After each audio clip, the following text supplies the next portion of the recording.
Bienvenue dans Et si on avançait, le podcast qui te tire vers le haut. Je suis Marielle, consultante en organisation et en productivité, et ma mission est de t'aider à gagner en efficacité au quotidien. Dans ce podcast, je partage avec toi chaque semaine des conseils et des astuces, mais aussi quelques réflexions afin que tu puisses gérer au mieux cette belle ressource qui est ton temps et enfin avancer sur les projets qui te tiennent à cœur.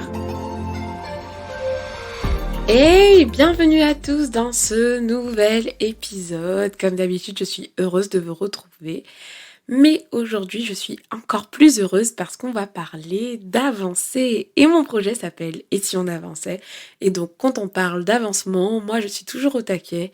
Et je suis contente de pouvoir faire ce type d'épisode, en plus de ceux où je vous partage des conseils pratiques et concrets. Aujourd'hui, en fait, ça va être plutôt un podcast qui va avoir pour but de créer des déclics chez vous, tout simplement. Donc, vous allez voir qu'il n'y a pas de technique précise, il n'y a pas de méthode précise, mais en effet, mon intention derrière celui-ci, ça va être de provoquer des déclics chez vous et vous encourager à mettre en place ce qu'il faut pour avancer sur les projets qui vous tiennent à cœur. Voilà. Mais avant de commencer, bien sûr, il faut que je vous parle de cet atelier que je propose. Donc, le lundi 5 octobre, on a rendez-vous à 20h30 pour parler justement de l'atteinte de ces objectifs. Dans cet atelier, en fait, on va parler des erreurs les plus courantes, des erreurs que beaucoup font et qui font qu'en fait, l'atteinte de leur objectif est hyper compliqué et surtout je vais vous partager les solutions pour finalement réussir à contourner et éviter ces erreurs. Donc c'est le lundi 5 octobre à 20h30 et vous avez toutes les informations dans les notes du podcast. Donc je vous attends à cet atelier, ça va être génial. Donc ça c'était le premier truc pour commencer. Deuxième truc, comme d'habitude, bien sûr, on va faire une petite dédicace à quelqu'un qui a pris le temps de laisser un commentaire sur le podcast. Et aujourd'hui, c'est un commentaire qui vient de Podcast Addict que j'ai découvert dernièrement parce que je ne savais pas que vous étiez quelques-uns à m'écouter par là. Et donc, il y avait un commentaire de Belly Eve qui m'a fait super plaisir et qui m'a beaucoup touchée. Belly Eve, elle dit « Encore un épisode riche d'astuces et d'enseignements. J'adore découvrir chaque semaine les podcasts de Marielle. Son contenu est complet, efficace et va droit au but. Pas de blabla qui ferait qu'on décroche dès les premières minutes. Merci, j'en veux plein d'autres. » Waouh! Mais vraiment waouh, Belly Eve. Merci d'avoir pris le temps de laisser ce commentaire qui me va droit au cœur parce que c'est vrai que, vous savez, quand on crée du contenu, on le fait pour vous aider premièrement. Mais le fait d'avoir des retours comme ça, ça fait un shot de motivation énorme parce qu'on se dit que ce qu'on fait, c'est utile, ça aide les gens et franchement, si jamais tout s'arrête ou je sais pas ce qui se passerait, mais s'il y a juste Belly Eve qui écoute mes podcasts, je continuerai parce que ça l'aide elle et moi ce qui compte pour moi c'est vraiment de vous aider. Alors je suis contente que ce podcast remplisse sa mission. Donc merci. Bon, maintenant, on a beaucoup parlé, je vous ai pris beaucoup de minutes là. On va rentrer dans le vif du sujet et je vais donc vous partager 6 conseils pour avancer. Bon, vous savez, j'aime dire qu'il n'y a rien de mieux que d'intégrer de nouvelles habitudes pour finalement changer un style de vie. Aujourd'hui, je souhaitais partager avec vous des conseils qui vont vous permettre finalement d'avancer au quotidien sur vos projets, sur vos objectifs, avancer dans la vie en général. Quand je dis avancer, quand je parle d'avancer, je parle bien sûr de vos projets. J'insiste là-dessus parce que je sais pas je connais pas vos contextes, donc c'est pour ça que moi je vous parle d'avancer en fait sur vos projets, sur vos rêves, sur vos objectifs, sur ce qui vous tient à cœur. Je parle de ne plus avoir cette fâcheuse tendance, cette fâcheuse sensation en fait, qui est hyper désagréable, qui est celle de stagner en fait. Alors, pour cet épisode, je me suis basée sur mon expérience par rapport à ce que moi j'ai vécu, en tout cas par rapport à Et si on avançait, qui était un projet qui me tenait à cœur depuis un petit moment, mais j'ai eu du mal à le lancer et aujourd'hui, vous pouvez le voir, ça a avancé, ça a grandi, mais je suis passée par plein d'étapes et voilà, je voulais vous partager quelques conseils que, j'ai appliqués et que j'applique encore parce que oui, avancer, c'est un effort de tous les jours en fait. C'est s'améliorer continuellement, c'est travailler sur soi et donc mais voilà, je vous partage dans cet épisode, 6 conseils que j'ai compilés pour vous motiver ou alors vous faire réaliser en fait, les points sur lesquels vous pouvez travailler dès aujourd'hui. Premier conseil que je peux vous donner pour avancer, c'est d'apprendre à vous projeter. Il y a un peu une philosophie qui serait de se dire, bon voilà, vivons au jour le jour, on ne sait pas de quoi sera fait demain. Et honnêtement, franchement, en tant que croyante, je sais, enfin, je peux vous le dire, c'est vrai qu'on ne sait pas de quoi se sera fait demain. Aujourd'hui, j'enregistre ce podcast, je vais le programmer à l'avance, mais si ça se trouve, je serai morte demain, peu importe ce que je prépare aujourd'hui. Je suis incapable de garantir que je vais vivre encore 40 ans, même si je fais du sport, même si je suis en bonne santé, parce que la vie, elle est faite ainsi en fait. On ne contrôle pas ce qui est fait demain. Désolée d'avoir plombé l'ambiance, mais vous inquiétez pas, on va un peu enjoliver tout ça. Justement, comme je ne sais pas de quoi est fait demain, comme vous ne savez pas de quoi est fait demain, c'est peut-être l'occasion d'essayer de construire aujourd'hui ce que vous voulez voir demain potentiellement. Est-ce que vous voyez où je veux en venir en fait?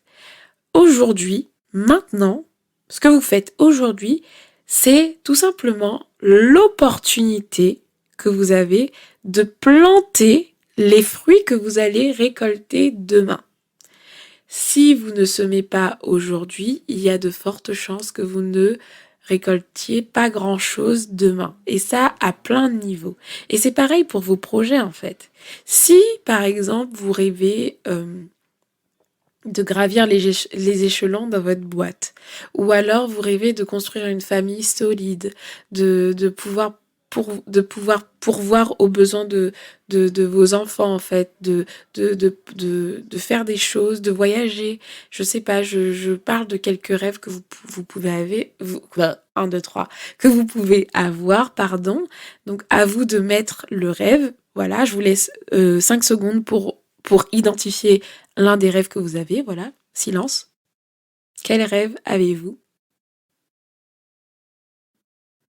Donc voilà, ce rêve-là, c'est de lui que je parle. À quel moment vous allez commencer à faire les actions aujourd'hui pour qu'il puisse se matérialiser pour de vrai?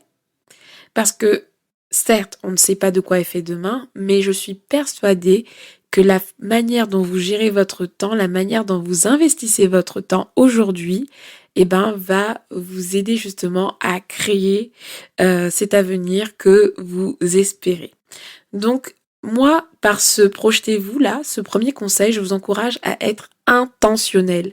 Intentionnel dans votre gestion du temps, intentionnel dans vos objectifs, intentionnel lorsque vous réfléchissez à comment vous planifiez vos journées, vos mois, les objectifs que vous vous fixez, le vision board que vous faites pour votre année par exemple. Soyez intentionnel et projetez-vous parce que plus vous allez vous projeter et plus vous allez avoir quelque chose qui vous porte. Quand je parle de projeter, on peut également penser au pourquoi par exemple. Essayez de définir pourquoi vous faites les choses et donner un sens à ce que vous faites parce que franchement, faire les choses sans sens, ben ça n'a pas d'impact. Et pour rester motivé et pour avancer, vous allez avoir besoin de d'un truc plus grand que vous. Et ce truc plus grand que vous, ça peut être un grand rêve, ça peut être un grand pourquoi, mais il va vous demander de vous projeter. Alors fixez-vous des objectifs, pensez à votre vision, essayez de penser à l'avenir, de penser à ce que vous aimeriez faire, à quel impact vous voudriez laisser, et ça va vous aider finalement à avancer. Moi, ça m'aide énormément à avancer parce que je sais que je ne suis pas sur Terre pour rien.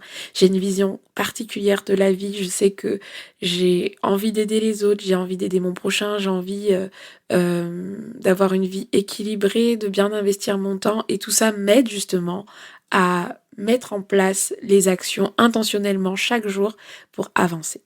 Donc ça, c'était le premier conseil. Deuxième conseil, affrontez vos peurs. Oui, Il y a plein, plein, plein de peurs aujourd'hui qui vous paralysent peut-être. Que ce soit par rapport à vos objectifs, par rapport à vos projets. La peur du regard des autres, la peur de l'échec, peut-être même la peur de réussir. Oui, c'est une peur que j'ai des fois. Et franchement, ces peurs-là, il faut les affronter.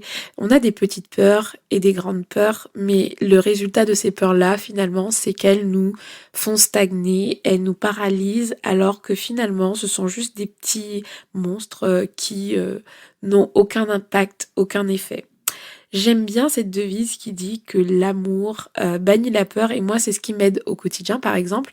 C'est-à-dire que quand j'ai peur, par exemple quand je veux lancer un projet par rapport à si on avançait, quelque chose qui me fait un peu la trouille, je pense au service que je vais rendre et aux personnes que je vais aider et tout de suite ça me calme, ça calme mes peurs et la peur ne disparaît pas, mais mon envie d'aider est tellement plus forte. Donc, vous voyez, le fait de me projeter, comme je disais premièrement, bah, c'est tellement plus fort que je vais me dire, ouais, je vais affronter mes peurs parce que ce que je vais faire, ça va avoir une valeur ajoutée, ça va avoir de l'impact.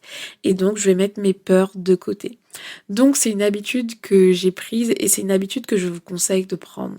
Affrontez vos peurs. Arrêtez de les chérir, de les bichonner, de les garder dans un coin et d'en faire des rois dans vos vies. Si vous êtes dominé par vos peurs, vous allez faire que des choix en fait par dépit.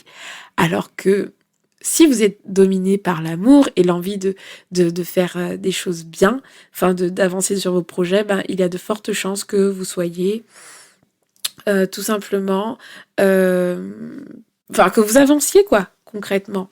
La peur a pour but de vous faire stagner, alors que faire les choses dans un esprit de service ou juste, parce que vous avez envie de le faire, ça aide ça aide à voir les choses différemment et finalement à affronter ses peurs petit à petit.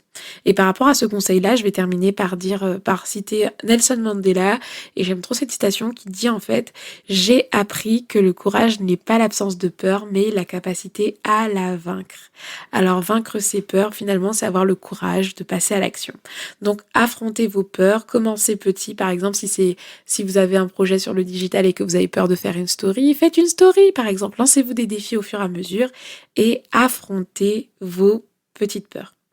Ensuite, troisième conseil, agissez, agissez, agissez. Parce que oui, planifier c'est bien, fixer des objectifs c'est bien, se projeter c'est bien, affronter ses peurs c'est bien, mais il faut absolument que vous passiez à l'action lorsque vous définissez par exemple des objectifs et que vous déterminez un plan d'action.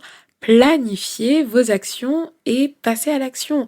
Développez une telle autodiscipline que peu importe ce qui se passe, en fait, vous soyez tellement déterminé à avancer que la flemme, la procrastination, ça va avoir du mal finalement à s'installer chez vous parce que vous allez devenir quelqu'un d'action en fait, une femme d'action, un homme d'action. Donc prenez l'habitude d'agir en fait, d'être des personnes d'action. Voilà, action, réaction. Vous apprenez quelque chose, mettez-le en place tout de suite. Vous avez envie de faire un projet, planifiez et puis donnez rendez-vous à l'action le lendemain.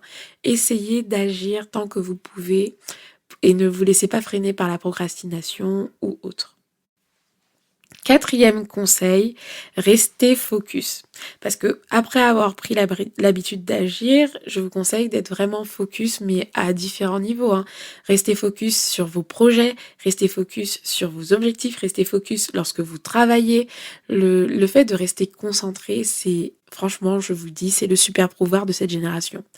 Aujourd'hui, on est tellement distrait. Il y a énormément de distractions autour de nous, entre toute l'information qu'on peut retrouver sur Internet et les réseaux sociaux, tout ce qu'on peut faire, tous les jeux, tous les loisirs qui existent en fait. Il y a tellement de moyens d'être distrait, que ce soit quand on travaille ou alors même par les projets. Des fois, on lance un projet et puis on en voit un autre et puis on a envie de se lancer dans cet autre projet. Bref, il y a tellement de façons d'être distrait dans cette génération et votre meilleur allié dans cette génération, justement, ça va être le focus. Donc, le fait de pouvoir rester concentré lorsque vous travaillez, rester concentré sur vos objectifs. Et donc, lorsque vous fixez un objectif, d'aller du début jusqu'à la fin. et d'enfin voir le fruit et l'impact de vos actions. Parce que malheureusement, ce qui se passe, c'est que des fois, on fait des choses, mais comme on va pas au bout, on ne laisse pas le temps, on ne se laisse pas le temps finalement de voir ce que ça peut apporter. Cinquième conseil, investissez. Oui, c'est un conseil que je n'aurais jamais pensé donner. Moi, vous savez, j'étais politique du gratuit, quoi. Quand j'ai débarqué dans le monde du digital, je vous assure que quand je voyais des trucs payants, etc., j'étais là, mais c'est pas possible, je dois sûrement pouvoir trouver ça gratuitement. Et puis, j'ai eu une expérience dernièrement, et vous l'avez peut-être vu si vous me suivez sur Instagram, mais en janvier, j'ai investi dans une formation, enfin un coaching de groupe avec Aline de The Bee Boost que j'ai interviewé d'ailleurs dernièrement dans le podcast. Et ce coaching-là m'a coûté une certaine somme. Ça m'a coûté, voilà, je vais être claire avec vous, près de 1 000 euros. Ce qui était énorme. Mais je me suis lancé le défi, je me suis dit, j'ai vraiment envie de créer une offre vraiment concrète pour les personnes qui suivaient Si on avançait et qui veulent aller plus loin. Parce que ce qui se passait, c'est que c'est bien de créer du contenu gratuit, mais il y a des personnes qui ont vraiment besoin d'être accompagnées, d'avoir des formations concrètes, étape par étape, pour les aider. Et moi, je ne savais pas par où commencer pour créer ma boîte, pour voilà, monter un business. Et donc, j'ai investi dans ce coaching. Et mon Dieu, la métamorphose, quoi. J'avais dit à Aline que j'allais créer ma société, si je le pouvais, en 2021, que j'allais juste prendre les informations et ensuite voir plus tard. Et même pas à la fin du coaching, j'avais déjà lancé le bêta-test de mon premier accompagnement avec 5 personnes. Ce qui est extraordinaire. Et là encore, je vois encore la puissance de l'investissement. Pourquoi ? Parce que comme j'avais investi de l'argent, je pense que j'ai vraiment pris en considération ce que j'apprenais et puis j'ai vraiment donné de la valeur, j'aime bien dire ça, j'ai donné de la valeur à mon rêve, j'ai donné de la valeur à mes objectifs, j'ai donné de la valeur à mon projet que je regardais voilà comme un passe-temps, comme quelque chose juste à côté. Et là, j'ai investi 1 000 euros et donc je me suis dit waouh, j'ai donné de la valeur.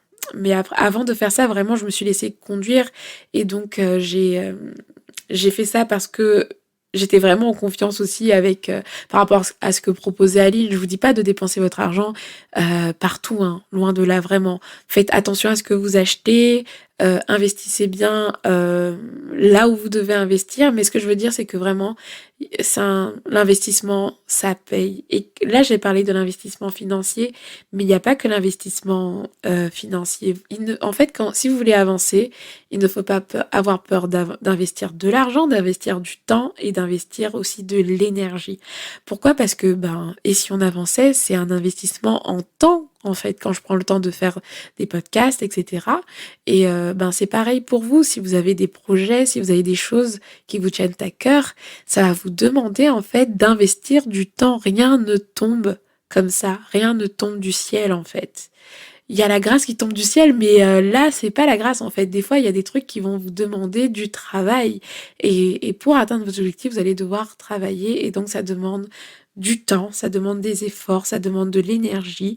Mais en tout cas, ces investissements finiront par payer si vous êtes à votre place, si vous êtes dans votre élément et si vous êtes là où vous devez être. Alors, je vous encourage à investir du temps, de l'argent, de l'énergie dans ce qui compte pour vous. N'ayez pas peur d'investir. Et dernier conseil, ça va être de se responsabiliser. Responsabilisez-vous. Alors vraiment, je vais vous donner ce conseil-là avec beaucoup de bienveillance, oui, parce que des fois, ça peut être un peu brutal de se dire responsabilisez-vous, mais honnêtement, tant que je n'avais pas pris mes responsabilités, je n'avançais pas vraiment.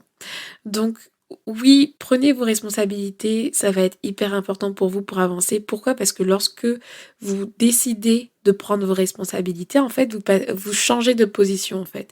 Vous n'êtes plus dans une position de victime. La victime, c'est la personne qui va se dire, j'avance pas, mais parce que tout le monde est contre moi, parce que il y a ceci qui est contre moi, il y a ceci que je ne peux pas faire, que moi j'ai pas la chance, je suis née à tel endroit, etc. Bien sûr que nous n'avons pas les mêmes contextes, et bien sûr qu'il y a des situations qui sont moins avantageuses que d'autres. Je suis pas en train de vous condamner, je suis pas en train de vous critiquer ou autre. ce que je veux éveiller en vous avec ce dernier conseil, responsabilisez-vous, c'est vraiment le fait de se dire, peu importe mon contexte, peu importe ce que je vis ou ce que je traverse, au bout d'un moment, il faut que vous arriviez en fait à prendre du recul pour avoir un regard critique sur vous et vous rendre compte de vos failles et de ce que vous faites mal pour pouvoir vous améliorer. Parce que si vous vous positionnez en tant que victime, la victime, elle a toujours raison en fait. Une victime a toujours raison, que ce soit pour des choses...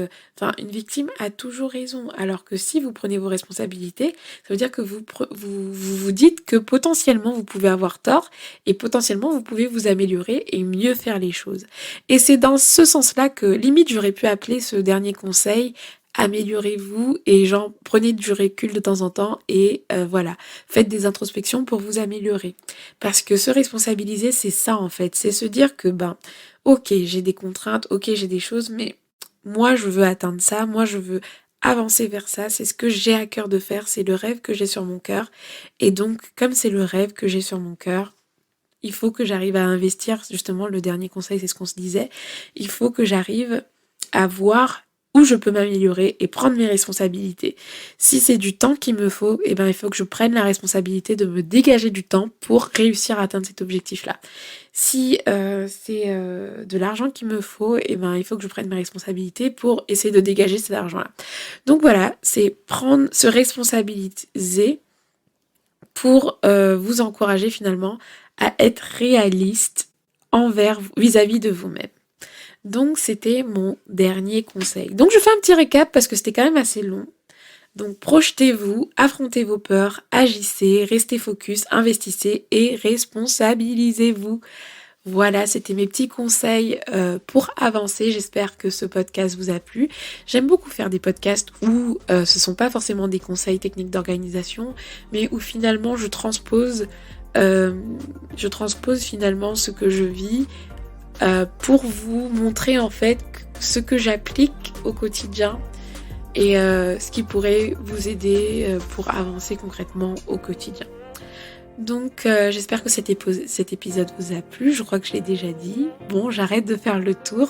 Encore une fois, rendez-vous le lundi 5 octobre pour notre atelier en ligne à 20h30. Inscrivez-vous, le lien est dans les notes du podcast. Et puis d'ici là, prenez soin de vous et je vous dis à bientôt pour un prochain épisode. Ciao, ciao!